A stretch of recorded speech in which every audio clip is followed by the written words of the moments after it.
안녕하세요. 타스 건축사 사무소의 김인환 건축사입니다.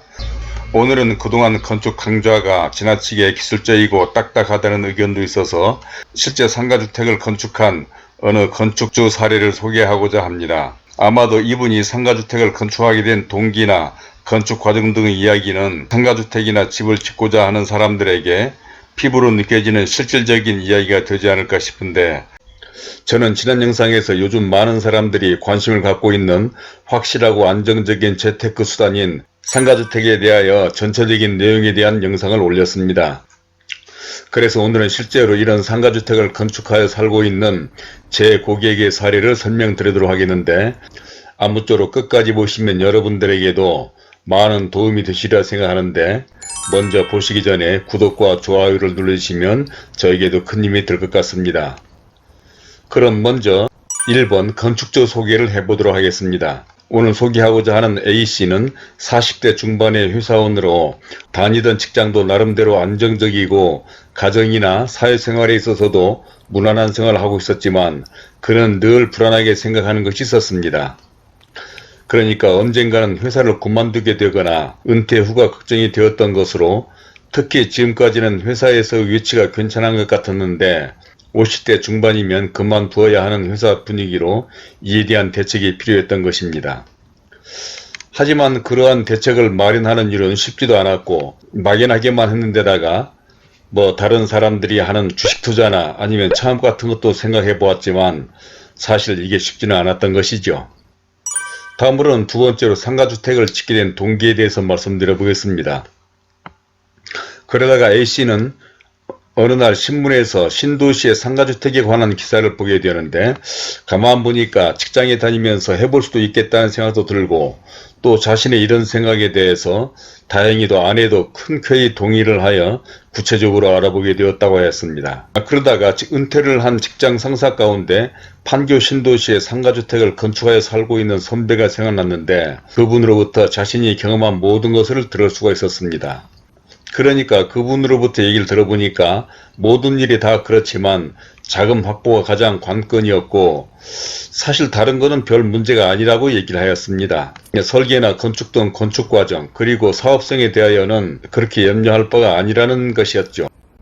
그런데 가만히 들어보니까 현재 자신의 조건으로도 충분히 가능할 것 같았는데, 다행히 그는 큰 돈은 아니었지만 약간의 여유 자금과 특히 당시 아파트값이 올라 그때가 상가주택으로 갈아타는데 혹이라는 선배의 조언도 도움이 되기도 했습니다. 하지만 또 생각되는 게 있었는데, 당시 대학 입시를 앞둔 자녀들의 학교가 문제로 고2와 고3에 다니는 아이들 가운데 고2인 딸이 걱정이었습니다. 그렇지만 대지 구입과 설계 및 공사 기간 등을 고려하면 딸의 입시 문제가 어느 정도 가닥이 잡힐 것 같다는 판단이 서게 되었던 것입니다. 이후로 그는 틈틈이 상가주택에 관한 조사를 하기 시작했고, 이미 상가주택이 건축되거나 활성화된 판교, 광교, 위례 등 현장도 수시로 방문하고 시간이 날 때마다 인터넷으로도 관련 정보를 수집하기도 했습니다. 특히 직장인인 그에게 인터넷은 아주 유용한 수단이었는데, 택지에 관한 모든 것뿐만 아니라 건축에 관련된 정보도 많았고 지역마다 있는 인터넷 카페는 매우 유용하였습니다. 지금은 거의 모든 신도시 상가주택 입주자들만 모이는 카페가 있을 정도인데, 여기에 가입하면 해당 택지개발지구에 관한 정보뿐만 아니라 일반적인 상가주택에 관한 모든 것을 볼 수 있고, 여기에는 택지 소유자들만이 아니라 건축사 사무소, 시공회사, 자재회사 등도 가입되어 실질적이고 효율적인 정보가 아주 많았습니다.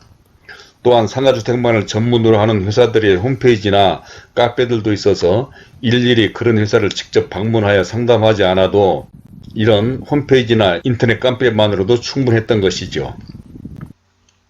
다음 세 번째로 아내가 주도했던 건축 과정에 대해서 말씀드려 보겠습니다.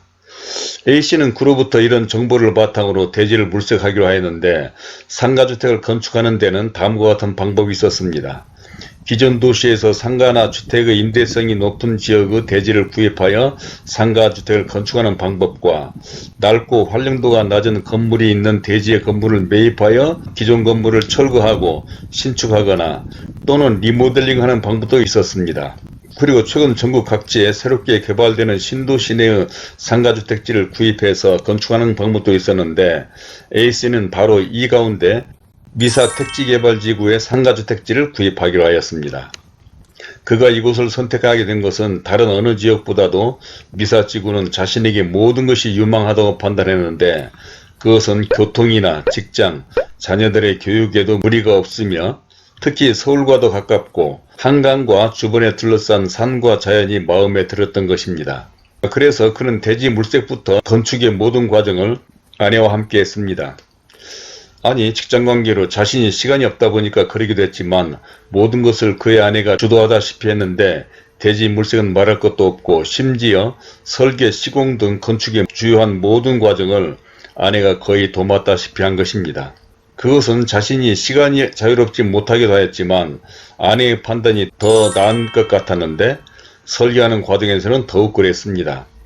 주택이다 보니까 주방의 위치나 크기, 자녀방, 안방, 수납공간 등 설계의 모든 점에서 살림을 하는 아내의 판단이 훨씬 좋았던 것이죠.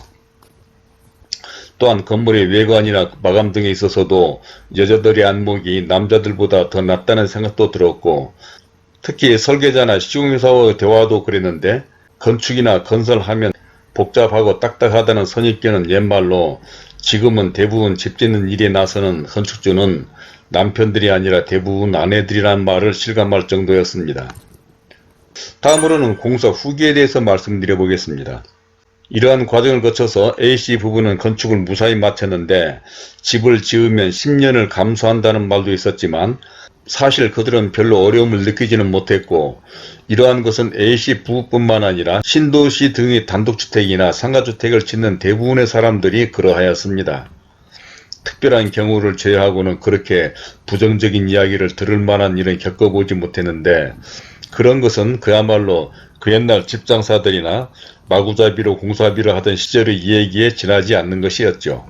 또한 그렇게 된 것은 다행히 믿을 수 있는 건축사를 잘 만났고 설계와 시공까지 담당해줬기 때문인데 그것은 설계에서부터 시공까지 소위 디자인 빌더 방식으로 일관되게 진행함으로써 모든 과정이 수월하고 또 비용도 아낄 수 있었던 것입니다. 그렇지만 A씨 부부가 시작부터 건축이 완료될 때까지 걱정이 전혀 없었던 것은 아니었습니다.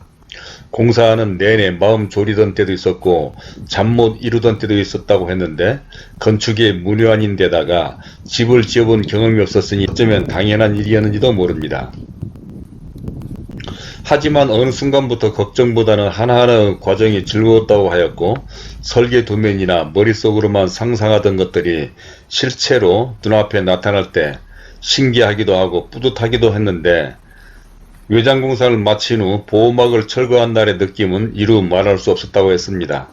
그때는 한마디로 감동이고 감격이었다고 했는데 바로 그것은 이것이 내 건물이라니 마치 거창한 빌딩의 주인이 된 것 같은 기분이었고 그동안 걱정하고 염려하며 이루어낸 바로 내 건물이라는 생각에 마치 갑부가 된 느낌이었다고 했습니다.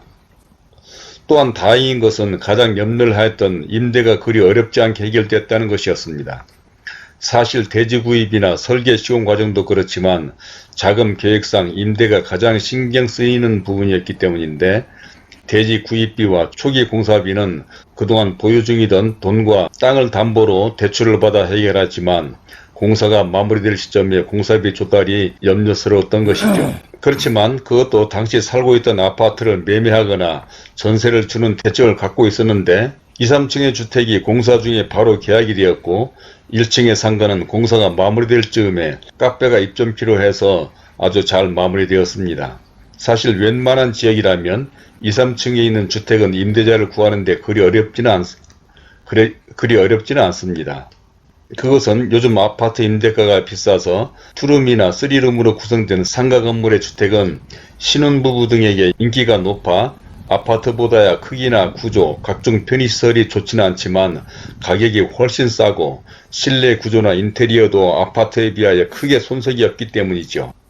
이로 말미암아서 땅값과 공사비 등 투자되었던 모든 자금을 회수할 수 있었고 오히려 1층 상가와 주택의 일부분을 월세로 계약하였기 때문에 매월 일정 금액의 임대 수입도 생긴 데다가 특별히 집을 짓고 나니 기대 이상으로 만족한 점이 또 있었습니다. 다음에는 5번째로 4층과 다락 공간은 특별한 공간이라는 데 대해서 말씀드려 보겠습니다. 그것은 바로 4층과 특히 다락을 사용할 수 있다는 점이었습니다. 자신들이 입주하게 될 4층은 어느 아파트보다 훨씬 좋았는데 설계하면서부터 4층은 그 어떤 것보다도 심혈을 기울여서 주인이 거주하는 4층과 다락층은 마치 2층짜리 단독주택과 같았습니다. 특히 다락층은 특별한 공간으로 경사지붕과 뻐꾸기 창이 있는 다락방은 어린 시절의 로망이었던 것이죠. 비나 눈이 내리는 날 아늑한 다락에서 뻐꾸기 창으로 비나 눈을 바라보며 차를 마시는 낭만이라니 답답한 아파트에서는 상상도 할 수 없는 즐거움이었습니다. 또한 다락층의 일부분에 옥상 정원을 만드는 것 또한 아파트가 아닌 주택에서나 누릴 수 있는 호사였습니다. 그것은 옥상 정원에는 부분적으로 데크를 깔아서 운동이나 휴식 공간으로 사용하고 나머지 부분은 꽃밭과 텃밭을 만들었기 때문입니다. 이 공간은 바비큐나 야외 식당으로도 매우 훌륭한 공간으로 한여름밤 하늘의 별을 바라보며 온 가족이 식사도 하고 계절에 어울리는 꽃밭을 만들거나 텃밭을 가꾸는 것은 가족의 화합과 추억을 만드는 공간으로 이같이 좋은 집은 없다고 생각했습니다. 다음으로는 6번째로 이렇게 하면 누구나 건물주가 될 수 있다는 데 대해서 말씀드리겠습니다. 이상의 경우는 직장생활을 하던 A씨 부부가 미사 신도시에 상가주택을 건축하게 된 동기와 건축 과정 등을 설명드렸는데 이와 같은 경우는 누구나 할 수 있고 또 그래서 많은 사람들이 택지개발지구에 상가주택 건축을 계획하고 있기도 한 것입니다. 특히 그동안 제가 판교를 비롯한 광교, 미사, 동탄 등 신도시와 일반 지역에 상가주택을 전문으로 설계와 건축을 하면서 많은 건축주들을 만났는데 거의 대부분의 사람들이 바로 이 A씨와 같은 경우가 많았습니다. 그들의 대부분은 직장인들이었고 또 자금은 대출을 활용한 사람들이 많았으며 건축에 특별한 지식이나 경험을 가진 사람들은 아니었습니다. 그러니까 사람들은 건물을 짓는다 하면 돈이 많거나 또 시간이 남아도는 사람들인 줄 알지만 전혀 그렇지 않았고 특히 내 돈을 전부 가지고 건축하는 사람들은 거의 없었다고 해도 과언은 아닙니다. 현재 살고 있는 아파트를 이용하거나 금융을 잘 활용하는 등으로 건축을 하는 사람들이 많았다는 것이죠. 그런데 이는 누구나 생각할 수 있는 일이고 그렇게 하다가 돈을 벌고 잘하면 디벨로퍼로 그러니까 아예 직장사로 나서는 사람들도 있었고 심지어는 소규모 건설회사로 성장하는 경우도 있었습니다. 그러므로 결국은 어떤 생각을 하느냐 어떤 결정을 하느냐가 중요한 것으로 그동안 여러 영상에서 계속 말씀드렸지만 바로 결단력과 추진력이 모든 것을 결정한다고 생각하는데 이러한 방법을 강구한다면 웬만한 사람들이라면 누구나 건물주가 될 수 있고 바로 그러한 사례가 오늘 소개한 A씨였던 것입니다. 그래서 아무쪼록 이 영상을 보시는 여러분들도 이런 모든 점들을 참고하셔서 바로 누구나가 바라는 건물주가 되고 또 더 발전해서 디벨로퍼로 성장하시기를 바라면서 오늘은 이것으로 마치도록 하겠습니다. 자, 지금까지 상가주택을 직접 지어 살고 있는 A씨의 사례를 소개했는데 혹시 위에서 말씀드린 내용에 대하여 더 궁금하신 점이 있다면 무엇이든지 댓글로 남겨주시거나 저에게 직접 연락해 주신다면 실질적이고 구체적인 설명을 드리도록 하겠습니다. 특히 무엇보다도 중요한 투자비나 수익금 또는 건축 방법 등에 대하여는 이전 영상에서 자세히 말씀드렸는데 이에 대하여는 아래 더보기에 링크를 걸어두었으니 참고하시기 바라겠습니다. 그럼 지금까지 시청해주신 여러분들에게 감사드리며 혹시 이 영상이 여러분들에게 참고가 되셨다고 하면 구독과 좋아요도 부탁드리겠습니다. 감사합니다.